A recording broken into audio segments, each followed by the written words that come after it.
That's what Jesus meant in Matthew chapter 6, verse 10. He was saying, are you going to be trusted to be stewards of the unlimited resources of heaven? Whenever you pray for the sick, are you going to be a man or a woman who stewards the unlimited resources of health and healing? Are you going to be a man or a woman in whatever situation you're in this week who's going to bring the oil of forgiveness and hope and all that kind of, because it's unlimited in heaven? And are you going to be a funnel of that? Because if you live in dishonor, you won't be.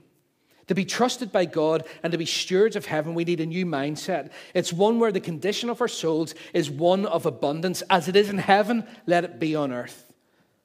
God says this morning to you, church, stop limiting me. Stop putting limitations on me, because I want to show you all these resources of heaven. Whenever you establish honor amongst you, honor one to the other, one honor to God, and you start not just to have it in your head, but it's your mind and how you live, you're actually moving in from being people who simply see scraps to actually being men and women who steward the resources and the fullness of heaven on earth as it is in heaven. Do you know what that means?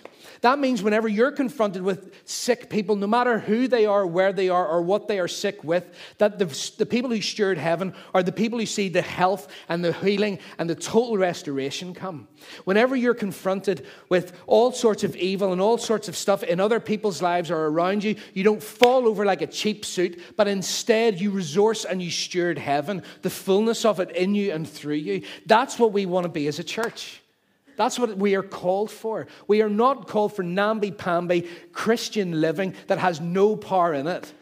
We're called to be people who has the power of God and the presence of... I'm going to do that just to keep you awake, actually. Okay? I'll try not to move so quick. As we read the promises of God, we encounter the presence and the power of God off the back of them. That's what this is about. And I'm going